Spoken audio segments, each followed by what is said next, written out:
So math is going to look just a little bit different with regards to, we're not going to get through the entire chapter. So in your skinny book, there is a school home letter that will kind of cover, there's one of these every chapter, but I don't always focus on it.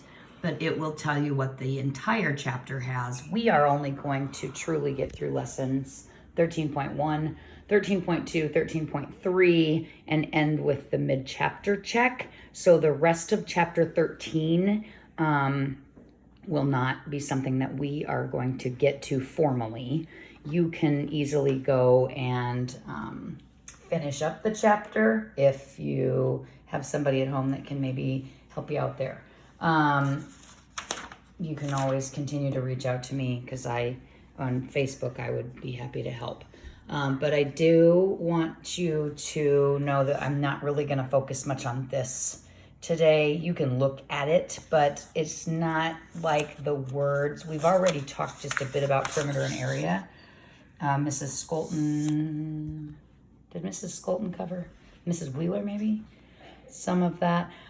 So either way, we are going to be talking about perimeter. We are going to be talking about area. We are going to be using formulas to determine area and perimeter.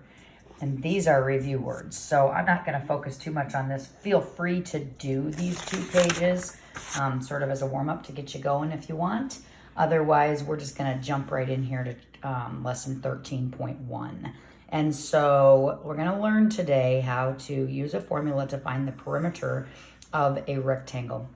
And what I always tell my students, including this one, who's all geared up and ready to stay safe and healthy today in the house. Anyway, what I always tell everybody is the hardest part about perimeter and area is remembering the difference between the two. If you can remember the difference between the two, you should have no problem finding the area and the perimeter. And I'm sure that when you get to this section of the curriculum next year and in the years to come, you may have to look it up and remind yourself. Sometimes I hear my 8th grader go, okay, perimeter is around the area or the inside of the area. Well, perimeter is around the outside. So if you were to say, I'm going to put a fence in around my house, you would need to measure the perimeter of your yard, which is how much of that is going to be fence. Or if you were going to lay floorboards around the bottom of your floors, you would need to find the perimeter of the room that you're going to put those floorboards, because the perimeter is the distance around the outside of the shape. I'm sorry, are you asking something? No. I can't read your lips. For some reason, I can't read your lips today when you mouth things to me. Okay, so Julio is putting a stone border around his rectangular garden.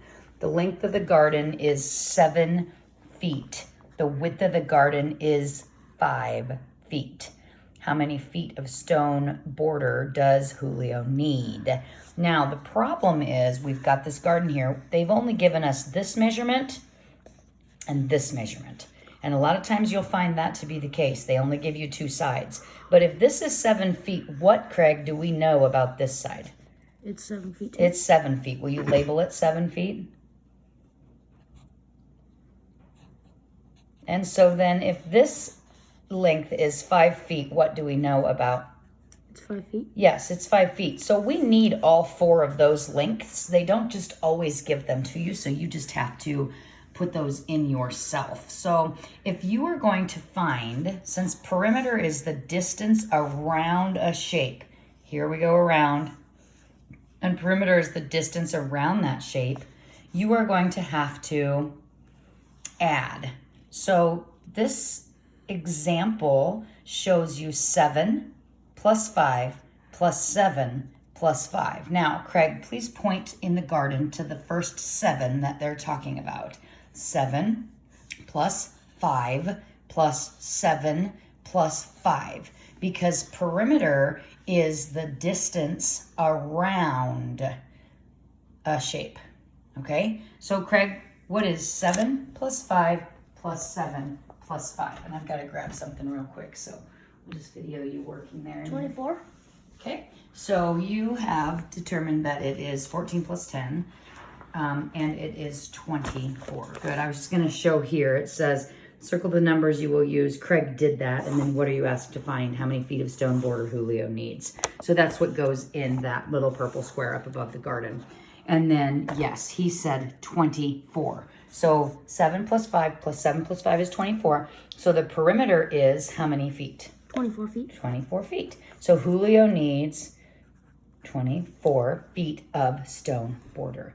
Now, you can also use multiplication to find the perimeter of a rectangle. Mostly because you're doubling something here. So remember, multiplication is repeated addition. Craig, which two numbers in 7 plus 5 plus 7 plus 5 are repeats? 7 and 5. 7 and 5. How many 7s are there? 2. And how many 5s are there? 2. 2. So you could technically multiply 7 times 2 and add it to 5 times 2. Does that make sense? Because this is 7 times 2 is both sides, and this is 5 times 2 is both sides. So that's what they're showing you here. So 2 times length plus 2 times width. So 2 times 12 plus 2 times 8. Now, some people are like, well, I just know that perimeter is side plus side plus side plus side, and they're more comfortable doing the perimeter using addition. But if you did perimeter 2 times 12 plus 2 times 8, Craig, you would get 24 plus 16. Do you know what that is? 40. 40 is correct. Please put 40 there and below it. So the perimeter is 40 centimeters. Okay, now finding the perimeter of a square, all the sides are the same. So Craig, what repeated addition do you see in that square? 16 plus 16 plus 16 plus 16. So you could technically do 16 times 4.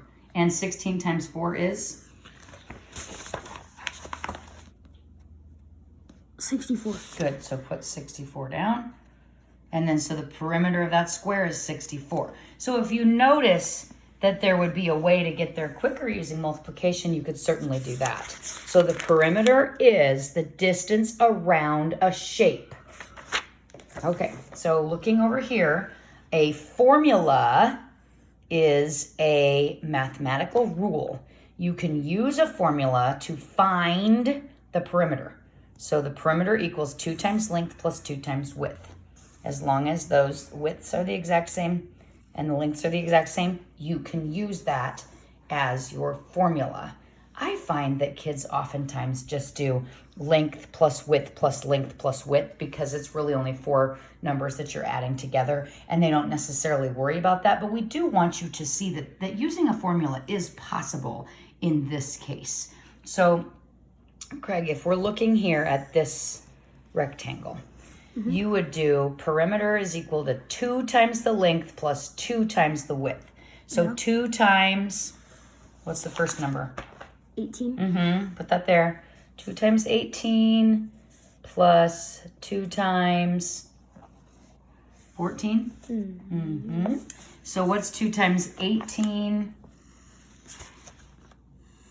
2 times 18 is 36. So write that down. 36 plus 2 times 14. 28. And then added together equals? 64. Now, you would have gotten the same thing if, would you write 14 here? And would you write 18 up there? If you would have gone 18 plus 14 plus 18 plus 14. They are saying 18 2 times plus 14 2 times is going to get you the same thing. So the perimeter of that rectangle is? 64. 64, and there should be a label there too. What label? Meters? 64 meters.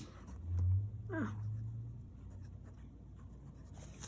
Good. Now, the next part talks about the distributive property. And if you remember the distributive property from earlier this year, which I would do examples if we were at school of the distributive property, you take like 32 times 3. You could do 30 times 3 plus 2 times 3 and then put it back together again. So you're breaking that bigger problem up into 2 smaller problems or more smaller problems and then putting it back together again. That's what the distributive property is. So this says, can you use the distributive property to write the formula P equals 2 times L plus 2 times W another way? And I'm just going to show you what the book says. So I can use the distributive property to write P equals 2 times L plus W. 2 times the sum of the length and the width is the same as 2 times the length plus 2 times the width. So you could just put these two in parentheses, add them together, and then multiply them by 2. Okay? So try this. Down here, use the letter P for perimeter. Craig, put P. Use the letter S for the length of a side. And the formula, this would be for a square. So the formula would be P equals S times how many sides does a square have? 4. 4. There you go. So your formula could be perimeter equals the side times 4. But that has to be for a perfect square when you have all 4 of the lengths are the same. Just like we looked at over there, 16s. So we do 16 times 4. Okay, so go over to here and it says to find the perimeter of this rectangle. We're going to fill in these blanks so that we know kind of what the breakdown is. And then you can choose if you want to just add all the way around. That would be fine. So in this case, you're going to do P equals 2 times L for length plus 2 times W for width. So then you would have 2 times, what's the length, Craig? You're talking about this rectangle. 8 plus 2 times, what's the width? 2 times 4. Good. And then you'd have 16. 2 times 8 is 16 plus 2 times 4 is 8. And you would end up with a total of 24. 24. The perimeter is 24 feet. 24 feet. Okay, find the perimeter of this rectangle, Craig. However you want to. What do you think? These 2 multiplied by 2, and those 2 multiplied by 2. Okay. And then add them. So what's 16 times 2? 36. No. 32, sorry. Okay, so maybe jot that down somewhere. 32. Because you're going to do what with those after you multiplied that in your head. So 16 times 2 is 32. And 4 times 2? 8. Plus 8. So what's your total? 4 yards. Now, would you have gotten the same thing if you would have done 16 plus 4 plus 16 plus 4? Yeah. Sure. So try this next one. What are you going to do here? 42 plus 42. Okay. Why 42 plus 42? Where's the other 42? I only see one. Ah, that one's 42. And that's 110. And you are going to do what with them? 42 plus 42 is? 84. 84. You're going to jot that down so you don't forget. And then? 120. Not 120. 220. Okay.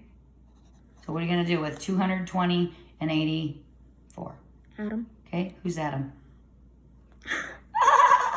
Okay, go ahead.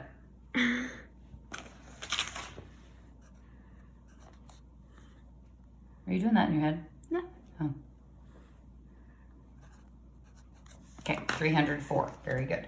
Okay, Craig, number 4 is just a little bit different, or you can do it a little bit different, so I'm going to challenge you to do it just a little bit different. What are you going to do? Different from both of these? Yeah. It's a square. Look hard at it and think, what can I do? Oh, yeah. What are you going to do? Multiply them? Well, not really. I mean, not to find the perimeter, but you are going to multiply them. Why? I mean, you're not multiplying them because that's a whole new skill. That's not how you find perimeter. You're actually multiplying them because there are 4 sides. So you've got 4 times 4 equals? Equals 60. No. 16. 16. Put it on the line. 16 meters. So depending on what kind of shape it is or how you're most comfortable, Craig used multiplication here, he used addition here, and he used a formula 4 times 4 there because it had 4 sides and all sides were the same. So whatever you choose to use, you can use to find perimeter, as long as you are remembering that perimeter is the distance around the shape. So page 499 on your own. Page 500. Skinny book, lesson 13.1, 247 and 248. Stop the video and I will share the answers so you can check when you are done. And that is your lesson for today. There's the page 499.